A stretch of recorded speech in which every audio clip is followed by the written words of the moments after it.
ശ്രീലളിതാ സഹസ്രനാമസ്തോത്ര പഠനം ഭാഗം 56. അമേ നാരായണ. ദേവിയുടെ 781 നാമം പ്രത്യഗ്രൂപ. ദേവിയെ ധ്യാനത്തിലൂടെ മാത്രമേ അറിയാൻ സാധിക്കുകയുള്ളൂ. ധ്യാനിക്കുമ്പോൾ നമ്മൾ എന്താ ചെയ്യുക? നമ്മൾ കണ്ണുകളടയ്ക്കുന്നു.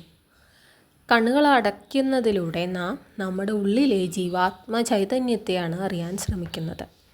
കണ്ണുകൾ തുറന്നിരിക്കുമ്പോൾ നമ്മുടെ ചുറ്റുമുള്ള മനോഹരമായ കാഴ്ചകളൊക്കെ നമ്മുടെ മനസ്സിനെ ചഞ്ചലപ്പെടുത്തുന്നു. ഈ വിധത്തിൽ പുറമേ നമ്മളിങ്ങനെ ആനന്ദം തിരഞ്ഞുകൊണ്ടിരിക്കുകയാണ് നമ്മുടെ ഇന്ദ്രിയങ്ങളിലൂടെ. അത് നല്ല വാക്കുകൾ കേട്ട് ചെവിയിലൂടെ, നല്ല ഗന്ധം ശ്വസിച്ച് മൂക്കിലൂടെ, നല്ല കാഴ്ചകൾ കണ്ട് കണ്ണിലൂടെയൊക്കെ നമ്മളിങ്ങനെ സന്തോഷം പുറമേ തിരഞ്ഞുകൊണ്ടിരിക്കുകയാണ്. അപ്പോൾ ഈ ഇന്ദ്രിയങ്ങളെയെല്ലാം കൊട്ടിയടച്ചുകൊണ്ട് നാം നമ്മുടെ ആന്തരികമായ ആനന്ദത്തെ, ആന്തരികമായ ജ്ഞാനത്തെ, ആ ജീവാത്മാവിനെ തന്നെ തിരയുമ്പോഴാണ് നമുക്ക് ദേവിയെ അറിയാൻ സാധിക്കുന്നത്. കാരണം ദേവി പ്രത്യഗ്രൂപയാണ്. ആ ജീവാത്മ ചൈതന്യമായി നമ്മുടെ ഉള്ളിൽ ഇളങ്ങുന്നവളാണ് ദേവി ലളിതാംബിക. 782 നാമം പരാകാശ. ബ്രഹ്മത്തെ പലപ്പോഴും ആകാശത്തോട് ഉപമിക്കാറുണ്ട്. എന്തുകൊണ്ടാണത്? ആകാശം ബ്രഹ്മത്തെ പോലെ തന്നെ അങ്ങനെ പരന്ന് വിസ്തരിച്ച് കിടക്കുകയാണ്. അതിൻ്റെ അറ്റം കണ്ടെത്താനായിട്ട് നമുക്ക് സാധിച്ചിട്ടില്ല. ബ്രഹ്മവും അതുപോലെ തന്നെയാണ്. വലുതിനേക്കാൾ വലുതായി നിൽക്കുന്നതാണ് മഹിതോ മഹിയാൻ എന്ന ഭാവത്തിൽ നിൽക്കുകയാണ് ബ്രഹ്മം. ആകാശത്തിൻ്റെ രഹസ്യങ്ങളെ മുഴുവൻ മനസ്സിലാക്കാൻ ഇത്രയും സാങ്കേതികമായി വികസിച്ചിട്ടും നമുക്ക് സാധിച്ചിട്ടില്ല.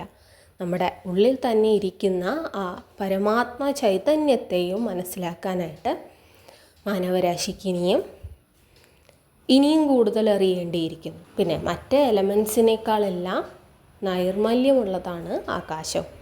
ബ്രഹ്മവും ഇപ്രകാരം തന്നെ.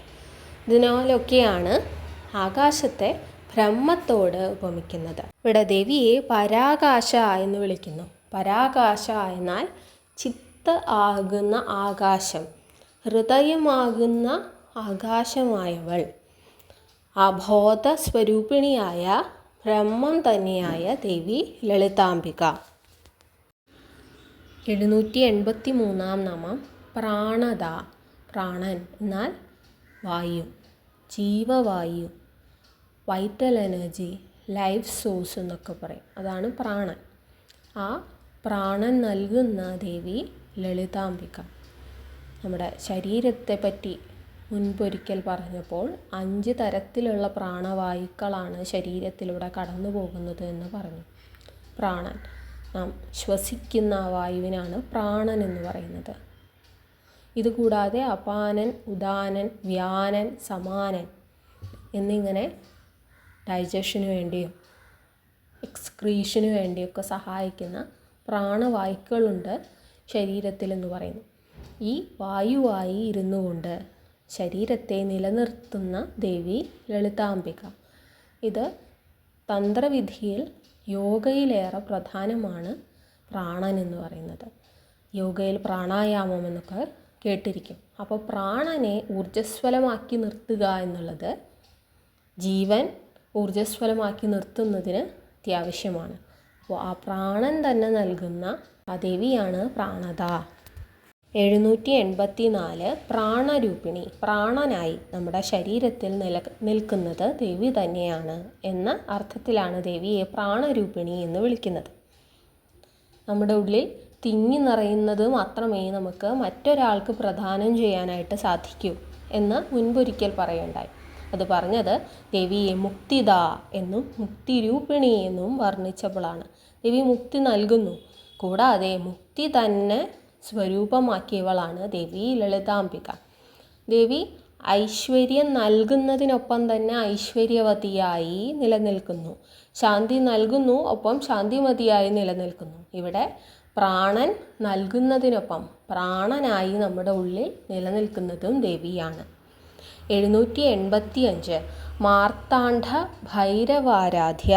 മാർത്താണ്ഡ ഭൈരവനെ പറ്റി പല വ്യാഖ്യാനങ്ങളുണ്ട്. മാർത്താണ്ഡ ഭൈരവൻ ശിവൻ്റെ അവതാരമാണെന്നും ശിവൻ്റെ 64 ഭൈരവ അവതാരങ്ങളുണ്ട്. അതിലൊരു അവതാരമാണ് എന്ന് പറയുന്നു.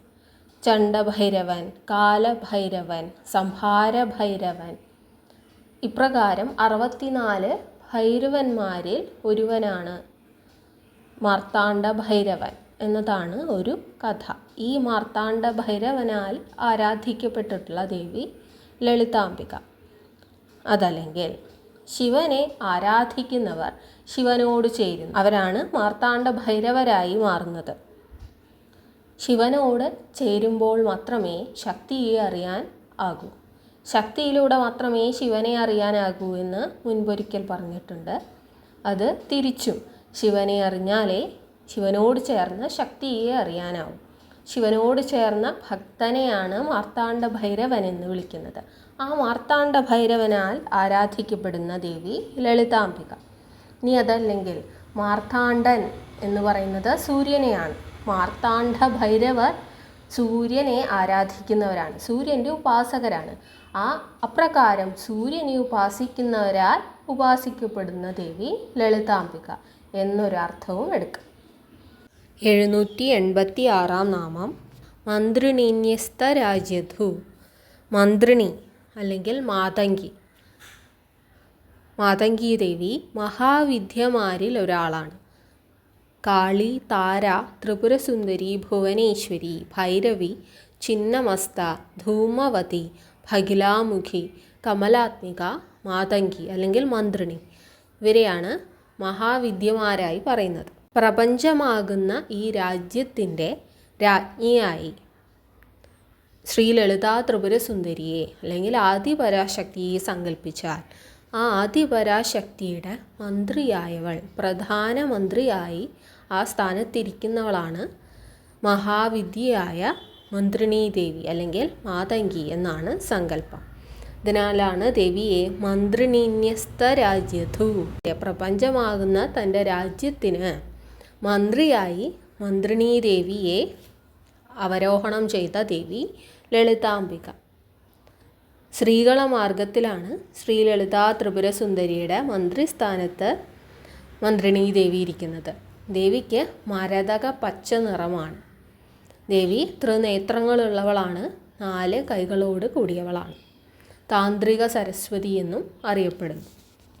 787 ത്രിപുരേശി. ത്രിപുര. ത്രിപുരയെപ്പറ്റി പല കഥകളുണ്ട്. അതിലൊരു കഥയാണ് താരകാസുരൻ കാർത്തികേയനാൽ, സുബ്രഹ്മണ്യനാൽ വധിക്കപ്പെട്ടതിന് ശേഷം താരകാസുര പുത്രന്മാരായ താരകാക്ഷൻ, വിദ്യുന്മാലി, കമലാക്ഷകൻ എന്നിവർ ബ്രഹ്മാവിനെ പ്രസാദിപ്പിച്ചു, തപസ് ചെയ്ത് പ്രസാദിപ്പിച്ചു. അവർ ഒരിക്കലും മരിക്കാതിരിക്കാനുള്ള വരം ആവശ്യപ്പെട്ടു. ബ്രഹ്മാവ് പറഞ്ഞു ഒരിക്കലും മരിക്കാതിരിക്കാൻ സാധ്യമല്ല. പിന്നീട് അവരുടെ ആവശ്യം ഒരിക്കലും നശിപ്പിക്കപ്പെടാത്ത ഒരു രാജ്യത്ത് താമസിക്കാനുള്ള വരമാണ് അവർ അടുത്തതായിട്ട് ചോദിച്ചത്. അപ്പോൾ ബ്രഹ്മാവ് പറഞ്ഞു ഒരിക്കലും നശിക്കാത്തതായ ഒന്നും തന്നെ പ്രപഞ്ചത്തിൽ ഉണ്ടാവുക സാധ്യമല്ല. അപ്പോൾ അവർ മൂന്നാമതായിട്ട് ആവശ്യപ്പെടുന്നതാണ് ഒരൊറ്റ ബാണത്താൽ നശിപ്പിക്കപ്പെടുന്ന ഒരു ലോകം തീർത്ത് അവിടെ താമസിക്കാനുള്ള വരമാണ് അവർ മൂന്നാമതായി ചോദിച്ചത്. അങ്ങനെ ബ്രഹ്മാവ് ആ വരം അവർക്ക് കൊടുക്കുകയാണ്. ഈ വരത്തിൻ്റെ അടിസ്ഥാനത്തിൽ അസുരശില്പിയായ മയൻ ഇവർക്ക് താമസിക്കാനായി ത്രിപുര, 3 നഗരങ്ങൾ ചേർന്ന് ത്രിപുര എന്ന നഗരം നിർമ്മിച്ചു നൽകുകയാണ്. ഇത് ഇരുമ്പ് കൊണ്ടും സ്വർണം കൊണ്ടും വെള്ളി കൊണ്ടും ഒക്കെ പ്രൊട്ടക്റ്റ് ചെയ്യപ്പെട്ട രീതിയിലാണ് ഈ ത്രിപുര നിർമ്മിച്ചു നൽകിയത്. ഇങ്ങനെ ഒറ്റ ബാണം കൊണ്ട് തങ്ങളുടെ നഗരത്തെ നശിപ്പിക്കാൻ ആർക്കും സാധിക്കില്ല എന്ന വിശ്വാസത്തിൽ താരകാസുരനെ പോലെ തന്നെ താരകാസുര പുത്രന്മാർ സകലരെയും ശല്യം ചെയ്തു തുടങ്ങി.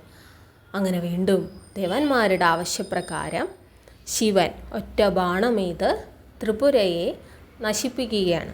അങ്ങനെ ത്രിപുരയെ നശിപ്പിക്കുന്ന ശിവൻ ത്രിപുരനായി ശിവൻ മാറി. അപ്പോൾ ശിവപത്നിയായ ദേവി ത്രിപുരേശി എന്ന് അറിയപ്പെടുന്നു. ഇത് ഒരു കഥ.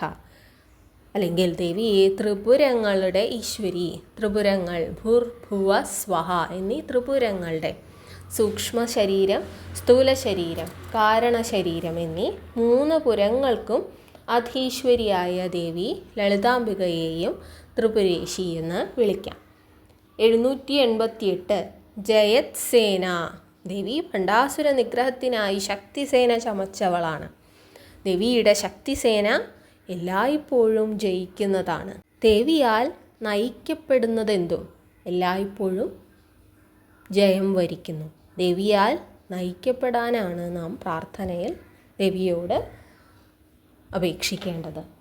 789 നാമം നിസ്ത്രൈഗുണ്യ. ദേവി ത്രിഗുണാത്മികയാണ് എന്ന് പറഞ്ഞു. സത്വ രജോ തമോ ഗുണങ്ങൾ ചേർന്നവൾ. ദേവി സഗുണ ബ്രഹ്മമാകുമ്പോൾ ഈ മായാലോകത്തിൻ്റെ രൂപത്തിലിരിക്കുമ്പോഴാണ് ദേവി ഈ 3 ഗുണങ്ങളും തികഞ്ഞവളാകുന്നത്. ഇവിടെ ദേവി നിസ്ത്രൈഗുണ്യ, ഈ ത്രിഗുണാദികൾ സത്വ രജോ തമോ ഗുണങ്ങൾ തൊട്ടു തീണ്ടാത്ത നിർഗുണ പരബ്രഹ്മമായിരിക്കുന്ന ദേവിയെയാണ് നിസ്ത്രൈഗുണ്യ എന്ന് വിളിക്കുന്നത്.